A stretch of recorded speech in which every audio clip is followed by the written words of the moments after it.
is Chuck Dick, and I am a co-chair of the programming committee for California arbitration.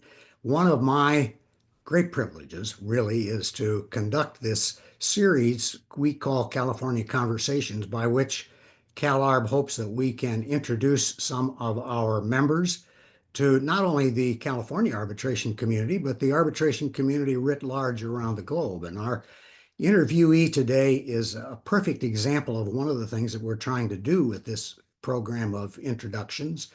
Ernesto Hernandez is a prominent figure in young CalArb, and among the organizations that he's involved in, he has continued to play a significant role at an early stage in his career. And I think he'll have an opportunity to share with us some thoughts about how he has gotten to where he is, why some of the things that he's doing are important to the development of his own career, and what all of this portends for the future of arbitration in California. But with that preamble, Ernesto, welcome to California Conversations. It's a delight to have you with us today. Thank you so much, Chuck. First and foremost, I really wanted to thank you for this opportunity. This is an amazing initiative, and it's a privilege and pleasure for me to sit here with you today. So my sincere thanks. Well, I know you originally hailed from California, and that's a nice place to begin our conversation today.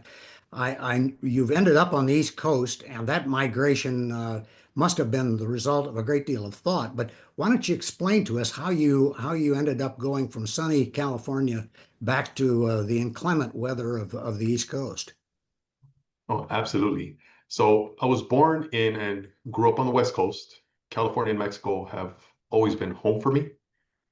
From a young age, my parents always encouraged me to consider colleges in the East Coast. And there was this general understanding that that would have been the best opportunity for me.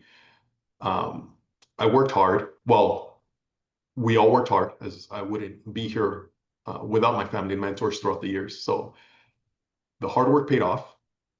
I was fortunate enough to receive several offers to study in the East Coast. I ultimately decided to study in New York City at Columbia University. And after graduating, I stayed in New York City to work before law school. And then I went on to attend law school on the East Coast as well. So kind of that's where the entire story began. Well, you not only got a job after you were graduated from undergraduate school, but it led you into the legal profession, and that was a pivotal part of your development and your ultimate decision making, I know. Share with us a little bit about that experience while you're now trying to figure out where does Ernesto go from here. I'm sorry, could you repeat that? The call was, and I'm sorry if I'm messing up the recording. It was a little bit choppy.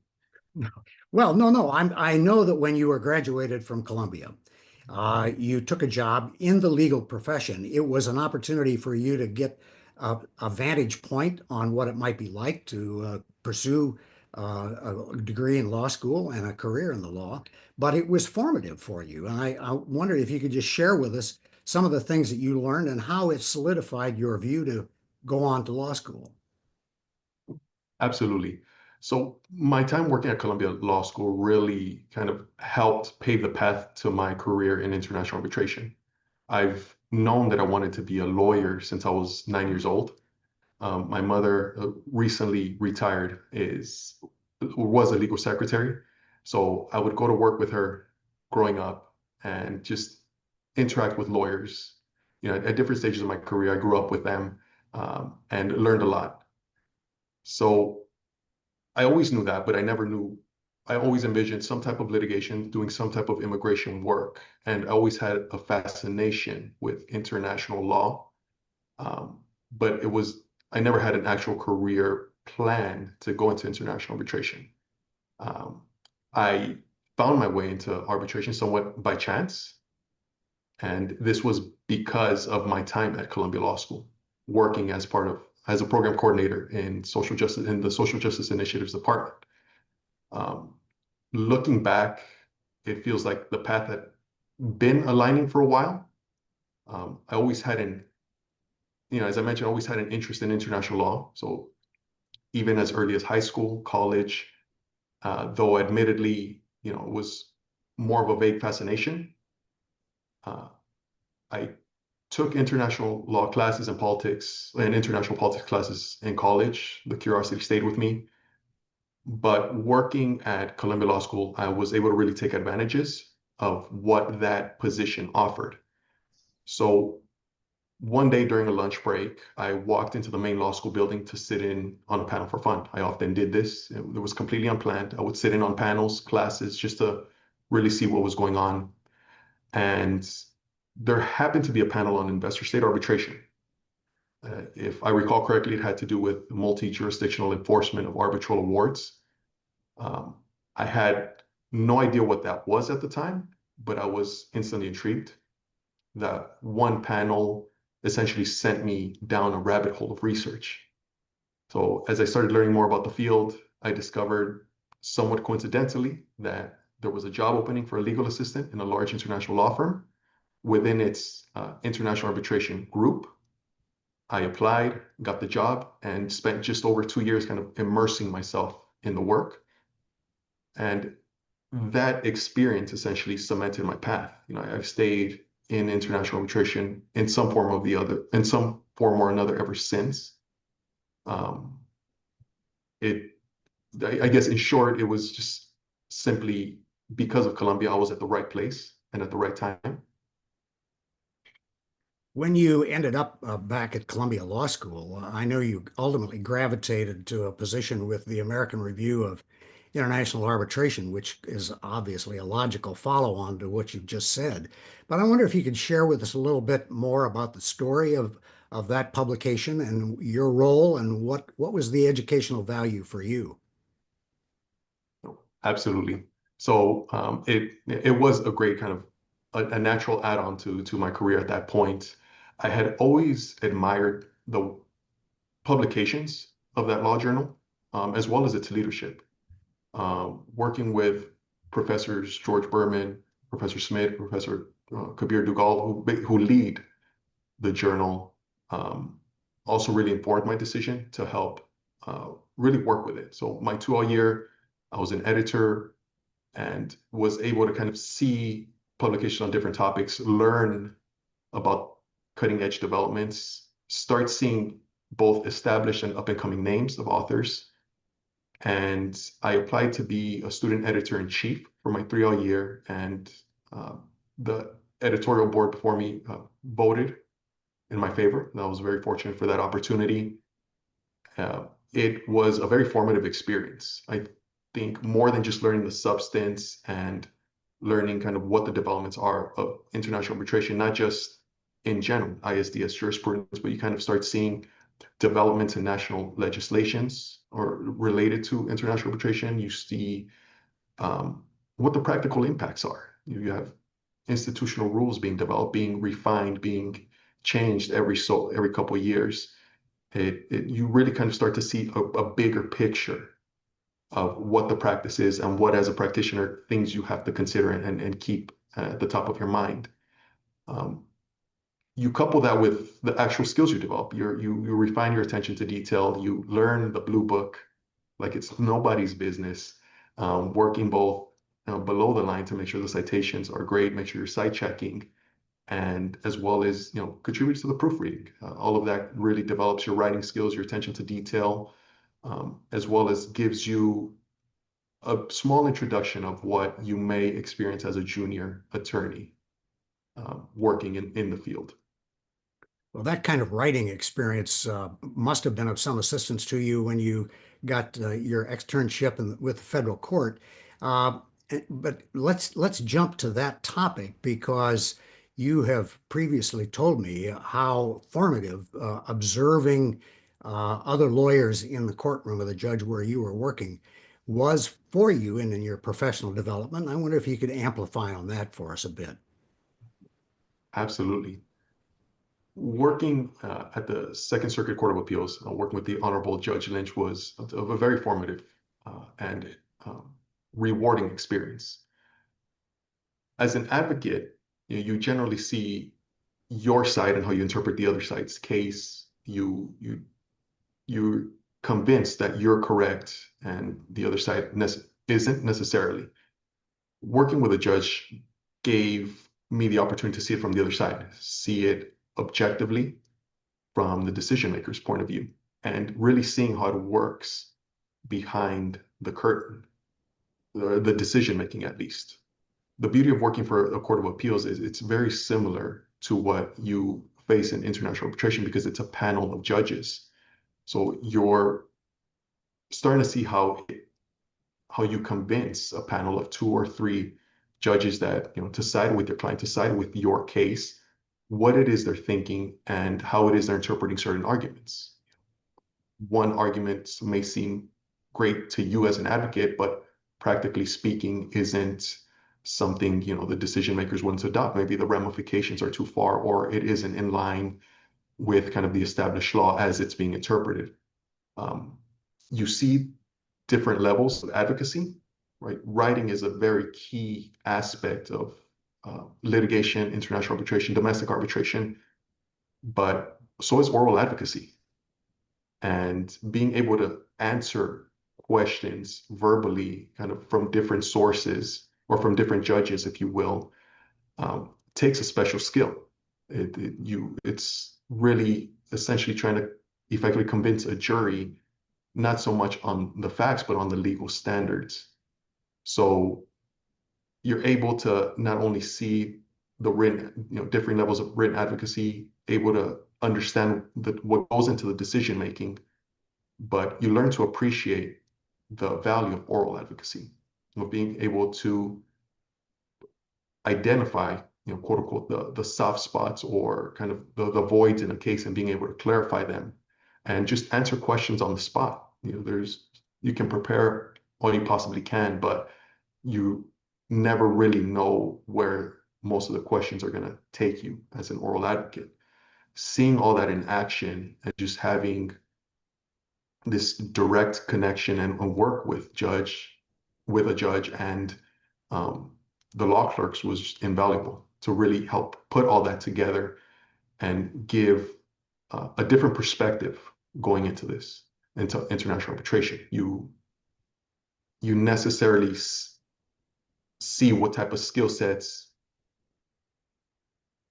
would possibly be transferable from one practice to the other, but even more, you learn about the thought processes and just the different dynamics there is to convincing a panel of three decision makers as opposed to one or a jury of 12. Well, you must have seen both the good and the bad. Some specific lessons you took away from that experience that you've now been able to apply in your current professional life? No, absolutely. One of the key lessons I've learned, and I think it's repeated a lot, but you don't appreciate it until you have to appreciate it, is preparation is everything. You can try to explain your case as technically as possible, but unless you're fully prepared and can explain it simply or really just get to the heart of the matter, that's where kind of the key skill is, right? It's communicating succinctly. It's learning how to navigate those questions and learning how to read the panel. I mean, I'm sure you've heard this. Sometimes questions of the oral advocates aren't being posed for the sake of asking questions, but possibly it could be the judges talking to each other or really trying to, figure out a key issue or a key discrepancy between interpretations. So it's really being prepared for that, right? Preparation is everything. Knowing your case and at the same time being flexible is really kind of have a full view of the whole proceeding, because you can be advocating for a case, but sometimes it's the panel's reaction that will dictate, how far you should argue a certain issue. I know that after law school, you had the privilege of entering the world of big law, not only big law, but big international law. And I wonder if you can trace for us your professional development now to Arnold and Porter and tell us a little bit about your current practice. Absolutely. So I've had a relatively diverse kind of career throughout the years. I've been very fortunate in that aspect. Part of it led me to South America to work in a civil law jurisdiction. Um, that eventually fed into working into a large international law firm where my practice was split along different types of domestic litigation. So in federal courts, it was criminal defense, antitrust work, even internal investigations. Mm. Um, I had that experience and also arbitration related litigations, the enforcement of international arbitration awards, both on the enforcement side and on the defense side. So it's a very robust experience. Um, at Arnold Porter, I'm now able to really focus more of my practice on international arbitration. I think the team here has a renowned track record, especially in the investor state arbitration sphere. And I've been able to benefit from that. It's not just the high profile, high stakes cases, but being able to work with top tier kind of practitioners. So my practice has necessarily kind of been refined and narrowed, naturally into more of the international arbitration space. Um, Admittedly, though, I do complement my practice. It's mostly international arbitration, but I do complement it with some domestic litigation in federal courts. It's something I like to keep. Past 2 years, it was mostly complex commercial litigations. Now it's a slight transition to more appellate work, all with the intention of enhancing my skill sets and really kind of gaining robust experience. You have had now exposure both to international commercial arbitration as well as investor state work. And I wonder if you could do some compare and contrast between your personal experiences and what you've learned as a consequence of doing both of those fields of work. No, absolutely. I think this goes back to something I saw working at the Second Circuit or externing at the Second Circuit, and what I'm starting to see a lot with our arbitrations is just um, the way in which you plead your case has a significant impact in the overall result. As an advocate, you're taught to, oh, I'm sorry, can you hear me? Yes. Hello? Yeah, I can hear you fine.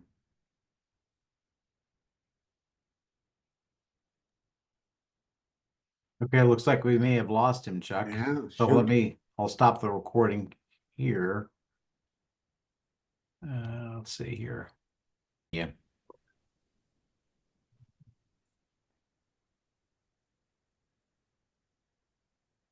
Go ahead.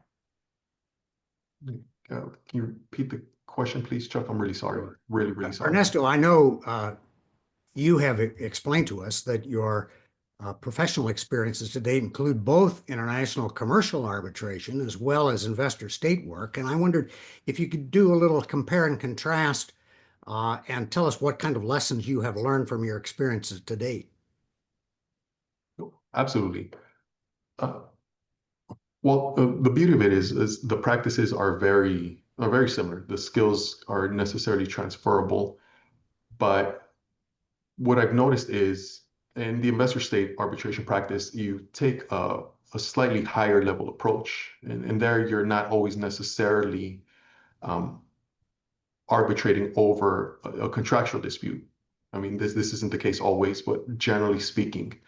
And so the kind of the theories and the types of cases you're arbitrating for in the investor state arbitration deal with broader standards, public international law standards, um, specific treaty standards, whereas an international commercial arbitration, most, if not all of the dispute is contractually based. So the standards there are a little bit of a more closed universe. Um, and that necessarily kind of informs how you want to carry out the arbitration itself, from kind of designating the tribunal members to how you want to carry out things, for example, the discovery phase, the document production phase, um, and those types of aspects. So generally speaking, you have the same form, a tribunal member, you have written submissions. Most of the time you have an exchange of documents, but really kind of the substantive differences are what dictate how, ultimately how you want to carry about the case. Let me shift gears here for just a minute. I commented at the outset that you have been quite active in a number of organizations, including the Institute for Transnational Arbitration, as well as CalArb. And as a younger lawyer in the process of developing a career and developing a reputation, uh, I'd be interested in whatever lessons you have learned, the value that you have found in your participation in these young arbitration activities, and what sort of advice you might be able to share with others who are similarly situated who would like to learn from your experience. Absolutely. Thank you. So I became involved in these initiatives because international arbitration isn't just a legal discipline. It's a global multicultural practice and community. These programs, these groups create a space and platform to engage with leading minds across jurisdictions, to stay at the forefront of like cutting edge developments in the field, I think, as well as to develop your own profile as a professional. The beauty of international arbitration necessarily growing as a practice is you have a diverse set of groups that are both region specific and practice specific, whether it's investor state um, arbitration, international commercial arbitration, or even domestic arbitration or other forms of ADR. Um, I joined CalArb and Young CalArb because of the tremendous value in staying engaged with the West Coast arbitration community. California is a key jurisdiction for both domestic and international dispute resolution, and CalArb creates a space for practitioners to connect, to collaborate, and to contribute to California's development as an arbitration hub. Young CalArb, in particular, and that's the young practitioners arm of CalArb, appealed to me because it fosters early career development, it fosters mentorship, and it provides real opportunities to get involved, regardless of your experience or position as a professional, as an academic, as a law student. It goes beyond networking. It's about being part of a community of young professionals who care about the craft, who are curious, who want to shape the future of arbitration in the region. And kind of staying involved with CalArb helps me stay grounded in the California legal community. It helps me stay current on regional trends, and as well as the opportunity to contribute to the state's growing influence in the global arbitration practice. My former colleague, the amazing Katie Connolly, I'm sure you know her, Chuck, invited me to join the steering committee to help lead the Young CalArb group. So it's been a phenomenal experience. I also joined ITA and Young ITA because of the depth of engagement and quality of their community. And this isn't, and as I mentioned, there are tremendous, amazing groups throughout the practice. But my experience with ITA and Young ITA is that it's been consistently top tier. You're not just attending events, you're engaging with some of the sharpest minds in the field. Young ITA stood out to me when I first became involved because it doesn't treat practitioners as passive participants either. It actively brings us into the conversation, whether that's through opportunities to publish, to speak, or to contribute to major initiatives. I felt a real sense that, as a young practitioner, our contributions matter, and that we can, have a seat at the table, if you will, even early in our careers. It's a beneficial type of access and opportunity. With ITA, I've been fortunate enough to kind of participate in many facets of the organization. So I've participated in its mentoring program. I've served on its board of reporters. I've also served as one of 4 North American regional delegates for the 2022 Young ITA Global Forum. And this year, I was very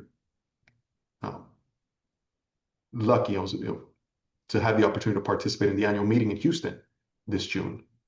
So for me, they've been invaluable opportunities for learning, for growing, my cross-cultural understanding, and for connecting with practitioners who are necessarily facing similar experiences or challenges in their career. I personally try to contribute in several forms beyond just kind of being a member and attending events. I try to bring practical insights to conversations. I'm passionate about mentoring young lawyers, so I working in diverse mentoring programs, both as a mentor and as a facilitator, helping to try to make arbitration more accessible and inclusive. And ultimately, it's also inspired me both through the programs and in my own kind of individual practice to pay it forward, if you will. I try to give young lawyers the opportunities that I've been given, and I've seen the benefit of this through these programs, Young CalArb, Young ITA, among others.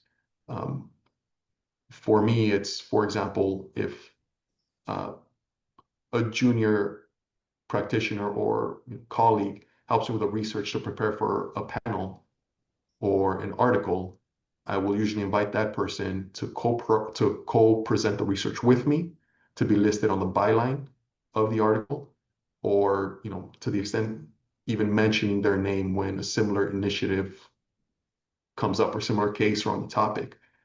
So it's been really kind of not just developing the community and developing myself as practice, but really kind of being inspired to take those platforms, to leverage them and to lift others up as well.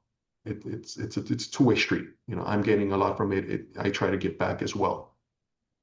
I was struck by your use of the phrase paying it forward, Ernesto. I know that when you were even in undergraduate school, you developed a keen interest in immigration rights, immigration law, and I wonder if you could amplify a little bit about how that has played an influence in your professional career to date and how you're helping pay it forward in that particular specific area of the law. Well, absolutely. So I'm still a huge proponent of immigrant rights. I'm a first-generation American. My parents are immigrants from Mexico, as are my grandparents. So for me, it's something I hold close and dear to my heart. I also recognize, as I mentioned earlier, that I'm here because of everyone else's sacrifices. It's been a team effort. It takes a village.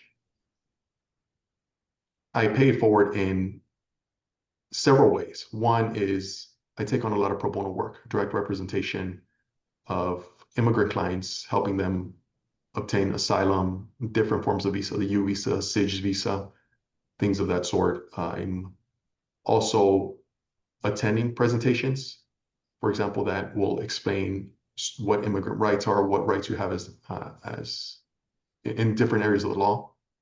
And at the same time, I'm incorporating that into how I mentor and to what initiatives I pitch kind of to the firm. A lot of this is necessarily coordinating and helping younger attorneys become more involved in these pro bono cases and to take on more so that we can compound the good that we do, is to help individuals that need help, particularly in the immigration space, if you will. You have demonstrated a keen interest in the work of Andrew Huberman at Stanford, the neuroscientist. This is a completely different topic to discuss, but I dare say most people in your peer group probably don't list Huberman as one of the people they follow. And I can't let that slip by without giving you an opportunity to expand a bit on why Huberman and what you've learned from that. Absolutely, Chuck. And I'm in awe of just how amazing your research is, truly. So I've been following Andrew Huberman's work for a few years now. I became interested in his work because of the way he bridges neuroscience and practical performance. He breaks down, how physical fitness, for example, enhances neuroplasticity and executive or cognitive function. What I like about his approach is he doesn't just speak about theory. He discusses tools grounded in science for improving focus, reducing stress, and maximizing physical and mental performance. And he does so in a way that's very understandable, at least in a way that resonates with me personally. So it's that scientific research, but his research and his presentations and his platforms also validate something I've believed in since I was young.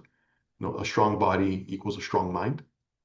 Virtually all of the people I've admired the most also just happen to be the strongest physically, a product of years of manual labor and just general perseverance in life.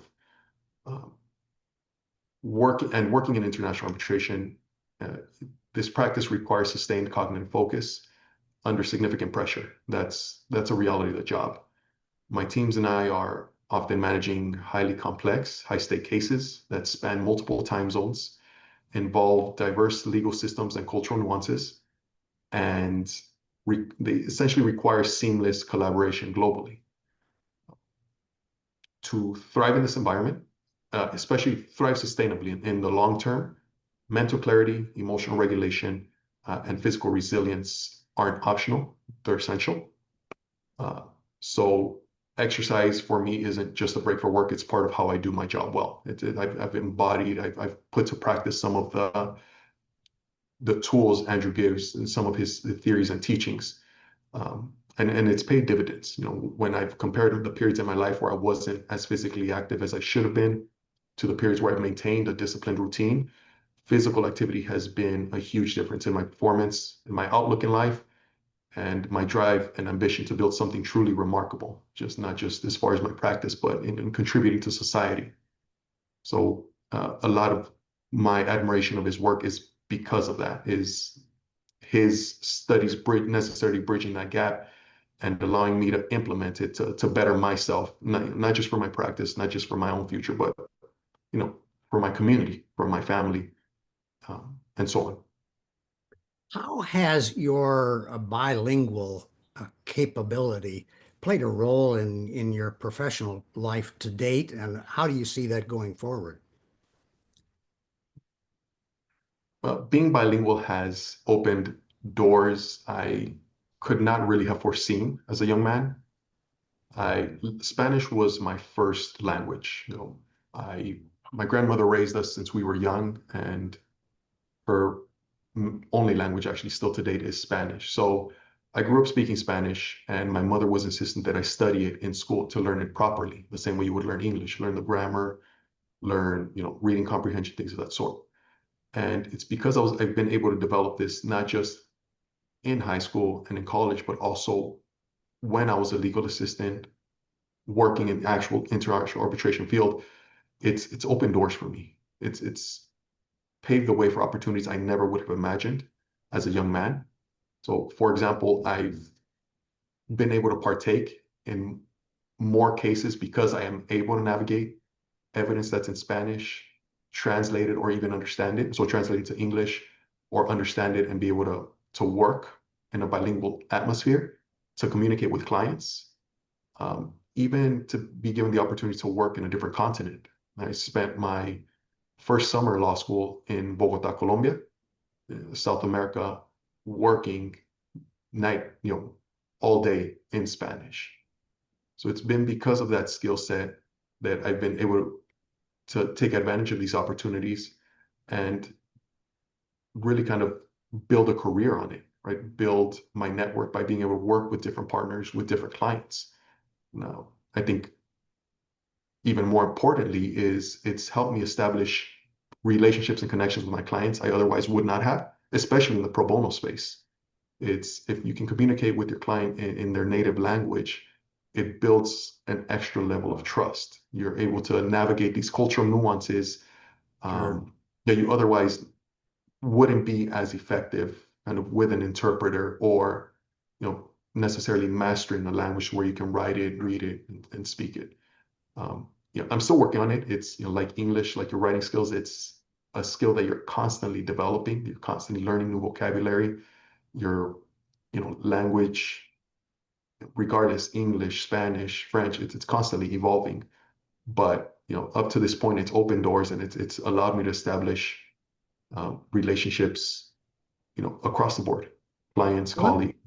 let me take that last comment one step further because multilinguality obviously has some benefits in terms of dealing with people around the globe, but it's the multicultural component of this, and I'd like to explore that a bit with you too, because there are a lot of people who may view this interview today, Ernesto, who only speak English, but they can certainly do something to appreciate the cultural differences. And how has your ability to grasp multicultural aspects of your professional life played a role?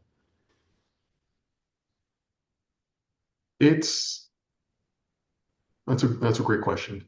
I would say that being able to kind of grasp multicultural aspects has, as far as my professional life, has made me a more, I would like to think it's made me a more effective advocate. It, you're like as I mentioned, you're able to communicate with clients and colleagues on a deeper level. You're able to pick up on nuances. Um, it necessarily kind of you gain trust from clients, and you're able not just to contribute to your practice, but just to the overall culture of your team, right? It's your internal team of advocates, your colleagues in a law firm, in my example, but also kind of the team of lawyers on the client side. And even when you're working with opposing counsel that comes from a similar kind of culture or a Spanish speaking background, you necessarily drop the defensiveness, you drop your guards a bit more because there is a little more familiarity. I think one of the things that we that can be done to kind of expand that, even if you aren't a native Spanish speaker or you're monolingual, is just learning to appreciate kind of that there will always be nuances, even if an arbitration is in one language, understanding that culture will always impact how any party perceives what's going on.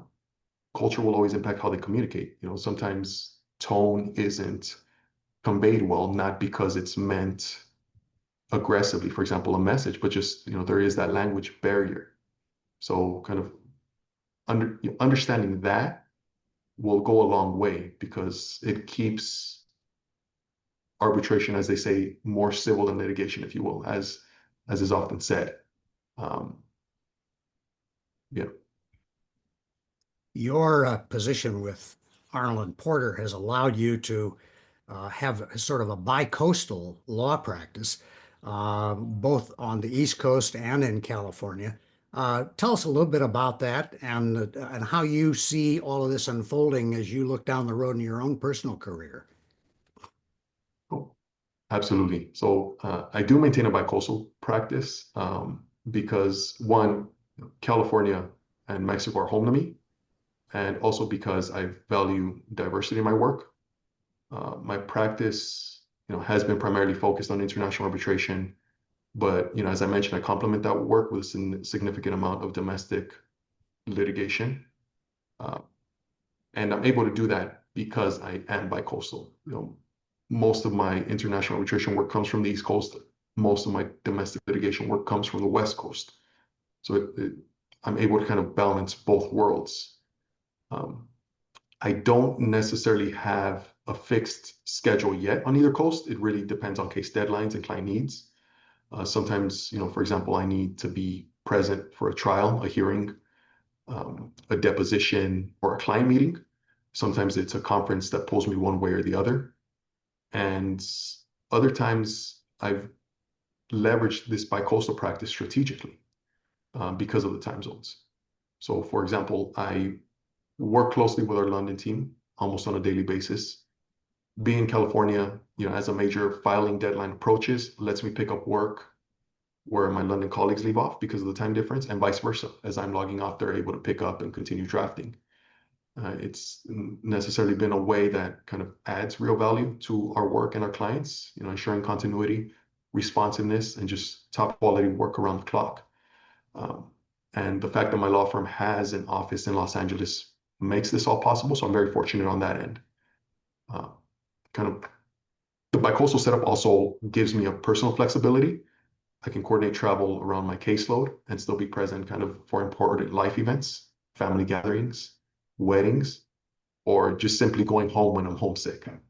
As we had mentioned, family for me is the most important thing. So that the fact that my firm not only supports but genuinely values this mindset kind of adds to that equation. So it's a dynamic setup, but it works very, very well kind of for the kind of practice I want to build in California in the long term. Well, take that one step further and share your view as to where you see arbitration going in California and how you fit in with all of that. Absolutely. So I think I've mentioned this briefly before, but I'm very optimistic about the future of ADR and particularly international arbitration in California. And right now I see a real positive momentum building. So, and this is known and has been discussed, but California has one of the largest standalone economies globally. I believe it's like top 5. And it's an incredibly diverse, it's an incredibly open state, which is perfect for fostering kind of global business relationships. California also has a reputation for kind of being a global hub for innovation, particularly with its leadership in technology development, entertainment, and just entrepreneurship. And all of this necessarily or naturally extends to the legal field and international arbitration in general. So we take that and we also consider kind of the new dynamics in law school. Right? Over the years, we're starting to see a significant increase in the teaching of international arbitration in law schools, things you wouldn't have seen 10, 15 years ago. And this kind of increase is going to have a lasting impact. As the next generation of lawyers steps into leadership roles at law firms, at corporations, and the various businesses, we're going to see a growing interest in not just participating in international arbitration, but actively preparing kind of more thorough, more advanced arbitration clauses and kind of engaging in more structured dispute resolution. On top of all of this, technology is making the world even more interconnected, which only enhances the relevance of international arbitration as an effective mechanism to resolve different international disputes. So why am I optimistic? Because all of these factors aren't necessarily converging to create an exciting future for arbitration in California. And it's something I'm really looking forward to being a part of. Well, Ernesto Hernandez, my personal thanks, and on behalf of CalArb, the thanks of our organization, not only for your involvement in helping us do the work of our organization, but also for taking the time to be with us today in this interview. You have, I think, demonstrated by not only your presence, but by what you said, that there's a great deal of energy being brought to bear by your peer group. And your colleagues in your age group, I think, are going to have an important part to play in the future of the practice of law, let alone the practice of commercial arbitration in California. We're delighted to have you on board. Thanks again for taking the time to be with us on California Conversations. We wish you the very best. Thank you so much, Chuck. I really appreciate it.